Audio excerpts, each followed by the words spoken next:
Hello students, I welcome you all in Zero Doubt English classes. Today I will take you through Vocabulary Booster Volume 2. इससे पहले वाले video में मैंने बहुत सारी vocabs आपके साथ में शेयर की थी, उनके कुछ मीनिंग्स आपको बताए थे और उनको सेंटेंसेस में कैसे यूज़ किया जाता है वो भी मैंने आपको बताया था. अपार्ट फ्रॉम दैट मैंने आपके साथ में 60+ ऐसे सेंटेंसेस शेयर किए थे जो कि डेली रूटीन के कन्वर्सेशन में काम आते हैं.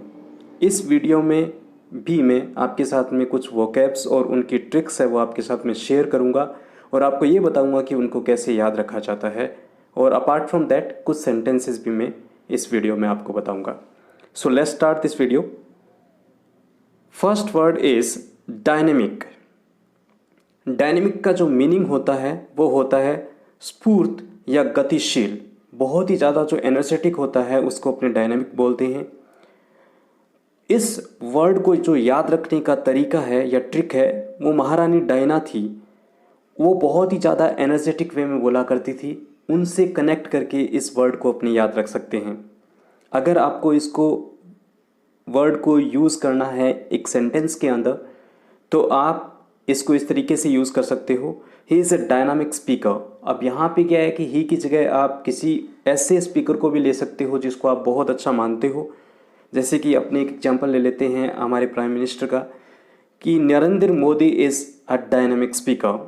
तो इस तरीके से इसको सेंटेंस में यूज़ कर सकते हो.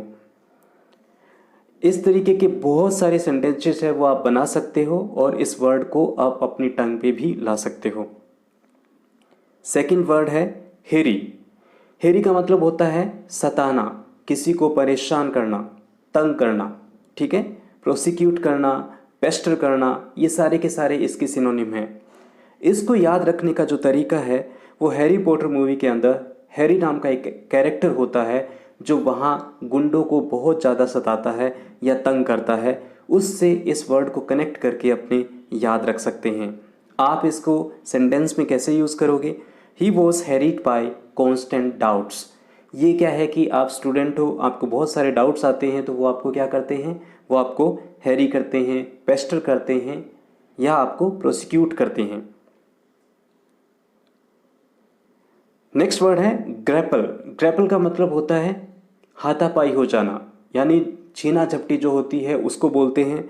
इस वर्ड को याद रखने की जो ट्रिक है वो इस तरीके से अपने एप्पल के साथ में कनेक्ट करके इसको याद कर सकते हैं. अगर घर में एक ही एप्पल है और खाने वाले ज़्यादा हैं और वो सारे उस एप्पल को खाना चाहते हैं तो उन लोगों के बीच में क्या हो जाता है, ग्रैपलिंग हो जाती है, यानी हाथापाई हो जाती है. इस तरीके से इस वर्ड को याद रखा जा सकता है. To fight specially in order to win something, इसका जो इंग्लिश में मीनिंग होगा वो ये है. और इसको सेंटेंस में कैसे यूज़ करोगे? The children grappled for the ball. आप इस तरीके से बॉल के लिए बच्चों में छीना झपटी या हाथापाई हो गई. Next word conspiracy. Conspiracy word को याद रखने का जो तरीका है, और पहले इसका मीनिंग जान लेते हैं कि क्या होता है. इसका मतलब होता है साजिश या षड्यंत्र रचना किसी के खिलाफ. जैसे कि आप आजकल बहुत सारे आप देख ही रहे हो कि कृष्णा के बहुत सारे एपिसोड चल रहे हैं. उनके अंदर आप इस चीज़ को तो पता चल ही गया होगा कि जो कंस थे, जो कृष्ण के मामा थे, उन्होंने कृष्ण को मारने के लिए बहुत सारी साजिशें रची थी, बहुत सारे षड्यंत्र रचे थे. अब उनको अगर बोलोगे तो आप क्या बोलोगे? A plot to carry out some harmful. एक ऐसा षड्यंत्र जो कोई भी नुकसान पहुंचाने वाली चीज़ को करता है. तो उसको अपने इससे कंस से याद रख सकते हो. कंस्पिरेसी यानी कंस है वो हमेशा इस फिराक में रहता था कि कृष्ण को कैसे मारा जाए. इस सेंटेंस इसका जब बनाओगे वर्ड का तो क्या बनेगा? They were accused of conspiracy to commit murder. उनको मर्डर करने की षड्यंत्र के अंदर अक्यूज किया गया है, यानी आरोप लगाया गया है उन पे ऐसा. इस तरीके से इस वर्ड को यूज़ कर सकते हो सेंटेंस में भी और याद रख सकते हो. Next word abridge. एब्रिज जो बना है वो होता है कम कर देना. जब अपने किसी भी दो चीज़ों के बीच में एक रोड के ऊपर से ब्रिज बनाते हैं तो वो डिस्टेंस को कम करता है, अपने को ये पता है. तो ब्रिज जो बनाया जाता है वो दूरी कम करने के लिए ही बनाया जाता है. इसको उस ब्रिज के साथ में कनेक्ट करके आप एब्रिज वर्ड को यूज़ कर सकते हो. इसका जो इंग्लिश में मीनिंग होगा to produce a shorter form of a book और प्ले, किसी भी चीज़ को कर्टेल करके, काट छांट करके कम कर देते हैं, उसको एब्रिज बोला जाता है। ओरिजिनल को काट के आपने कोई भी मूवी है उसको एब्रिज कर सकते हो, कोई भी फाइल है उसको एब्रिज कर सकते हो, आपके ऊपर है कि आप क्या चीज़ में यूज़ करना चाहते हो। इसके जो एग्जाम्पल है यानी सेंटेंस में इसको कैसे यूज़ करेंगे, the editor reserve the right to abridge readers letters, यानी उसने क्या है कि जो एडिटर होता है उसमें रीडर्स के लेटर को एब्रिज करने यानी शॉर्ट करने का राइट होता है उनके पास में, वो ऐसा कर सकते हैं। Next word pensive. पेंसिव का मतलब होता है जब आप वरिड हो जाते हो किसी के बारे में, किसी चीज़ को लेके चिंता हो जाती है आपको, विचार बहुत ज़्यादा सोचने लगते हो, उसको अपने पेंसिव बोलते हैं।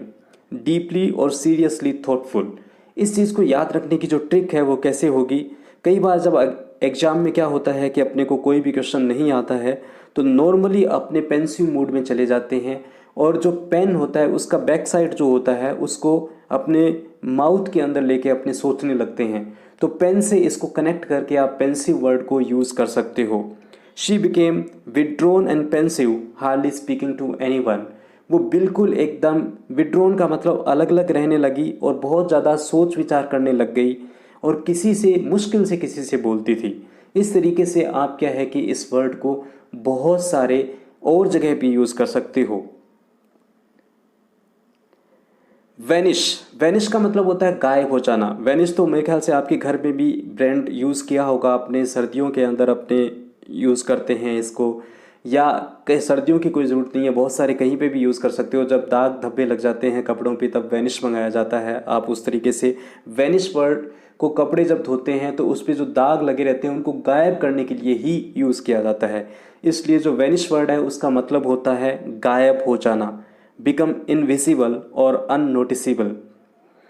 अब यहाँ पे क्या है कि इस वैनिश वर्ड को सेंटेंस में कैसे यूज़ करेंगे, देखिए, the child vanished while on her way home from school, जब बच्चा स्कूल से आ रहा था तो वो अपने रास्ते में ही गायब हो गया। We ran out after the thief, हम थीप के पीछे भागे, but he had vanished into thin air. Thin air जो एक इडियम या फ्रेज की तरह यूज़ किया जाता है उसका मतलब होता है कंप्लीटली डिसअपियर्ड। इसका मतलब क्या होता है, वो पूरी तरीके से ही गायब हो गया, हमें दिखाई ही नहीं दिया। नेक्स्ट वर्ड है प्लेशल। प्लेशल का मतलब होता है शानदार, स्प्लेंडिड, बहुत ही अच्छा। आप देखते ही जिसके लिए आप एंथ्रोल हो जाते हो, मंत्रमुग्ध हो जाते हो, जिस पे आपकी निगाहें टिकी रह जाती हैं, उसको अपने प्लेशल बोलते हैं। Resembling a place in being spacious और स्प्लेंडिड। स्प्लेंडिड का मतलब बहुत ही, ये क्या है कि एक प्लेस के रिगार्डिंग में ही यूज़ किया जाता है, किसी जगह को लेके यूज़ किया जाता है नॉर्मली ये word. A palatial house is very large and beautiful. It was in this palatial house that Jawaharlal spent his childhood years. तो यहाँ पे क्या है कि ये आप इस वर्ड को ऐसे यूज़ कर सकते हो। इसको याद रखने का तरीका है, जब कोई चीज़ अपने को बहुत ज़्यादा शानदार लगती है या अच्छी लगती है तो उसको पलट पलट के अपने देखते हैं, तो प्लेशल को पलट वर्ड से आप कनेक्ट कर सकते हो। नेक्स्ट वर्ड है फ्यूटिलिटी। फ्यूटिलिटी है, उसका मतलब होता है यूजलेस या पॉइंटलेस, जिसका कोई यूज़ नहीं हो, जिसका कोई मतलब अपने यूज़ काम नहीं ले पाए, उसको अपने फ्यूटिलिटी बोलते हैं। इसको याद रखने के लिए आप देखिए, फ्यूटी है वो फूटी, फूटी वर्ड से आपको दिखाई, आप कनेक्ट कर सकते हो। जब कोई चीज़ अपने मार्केट से लेके आते हैं और वो फूटी हुई निकल जाती है, then it becomes futile for us. Futile का मतलब होता है यूजलेस, ये अपने लिए यूजलेस हो जाती है। फ्यूटाइल से ही फ्यूटिलिटी बना है। तो फ्यूटिलिटी एक ऐसी चीज़ होती है जिसका कोई भी पॉइंट नहीं होता है उसको यूज़ करने का, जिसमें कोई भी प्रोडक्टिविटी नहीं होती है। She realise the futility of arguing with him. उसके साथ उसने क्या है कि जो आर्ग्यू कर रही थी उसको पता चल गया था इसकी कोई प्रोडक्टिविटी नहीं है, ये बिल्कुल फ्यूटाइल है, और वो इसलिए उसने उस वर्ड को यूज़ किया फ्यूटिलिटी। तो ये कुछ वर्ड्स थे, कुछ वोकैब्स थी जिनकी ट्रिक्स मैंने आपके साथ में यूज़ की हैं और जिनको सेंटेंसेस में भी यूज़ करके मैंने आपको बताया है। आई होप कि ये 10 जो वर्ड्स हैं वो आप अपने लाइफ के अंदर बार बार यूज़ करोगे और इन वर्ड्स को आप इस तरीके से कनेक्ट करके हमेशा याद रखोगे। अब मैं आपके साथ में कुछ सेंटेंसेस हैं जो डेली रूटीन में काम आने वाले हैं, वो शेयर करता हूँ। सीधे खड़े रहो, झुको नहीं। इस वर्ड को बहुत बार यूज़ किया जाता है। घर पे पेरेंट्स होते हैं, वो बच्चों के लिए यूज़ करते हैं, टीचर होते हैं, वो क्लास में यूज़ करते हैं। तो इस वर्ड को, इस सेंटेंस को कैसे बोलोगे? Stand upright, do not bend. आमदनी से ज़्यादा खर्च ना करो। इसको भी घर में बहुत ज़्यादा यूज़ किया जाता है, या कोई एडवाइस आपको करता है, सजेस्ट करता है, तब भी इस वर्ड सेंटेंस को यूज़ करता है। डू नॉट स्पेंड या don't spend more than you earn. हिसाब साफ रखो। Keep the accounts clear. मेरे पास नगद रुपया नहीं है। I don't have any cash. रुपए की कमी है। There is shortage of funds और कैश। मैं पैसों का भूखा नहीं हूं। I am not after money. क्या आप मुझे 100 रुपया उधार दोगे? Can you lend me 100 rupees?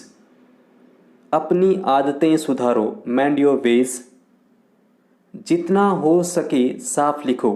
Right as neatly as you can. मेहनत की आदत डालो। Cultivate the habit of hard working. माफ़ी मत मांगिए, कोई बात नहीं। Don't apologise, it does not matter. आप आपे से बाहर क्यों हो रहे हो? Why are you losing your temper? तुम बड़े चिड़चिड़े स्वभाव के हो। You are very short tempered. उसमें मेरी नाक में दम कर रखा है। He has got on my nerves. मैंने तुम्हारा क्या बिगाड़ा है? What harm have I done to you? और what wrong have I done to you? तुम्हें अपने आप को सुधारना पड़ेगा। You will have to mend your ways. क्यों इसे व्यर्थ में झगड़ा मोल लेते हो? Why do you quarrel with him unnecessarily? अब किसी न किसी तरह बात को निपटाओ। Now settle the matter somehow. क्या आपके होश ठिकाने हैं? Are you in your senses? आपका हमारी बातों से क्या संबंध है? How are you concerned with our affairs? बात को अधिक ना बढ़ाओ। डू नॉट और don't stress the matter further. तुम बड़े चालू आदमी हो। You are an extremely cunning man और क्लेवर मैन। मैं तुम्हारी सूरत नहीं देखना चाहता। I don't want to see your face. इसके जिम्मेदार तुम हो। You are responsible for this.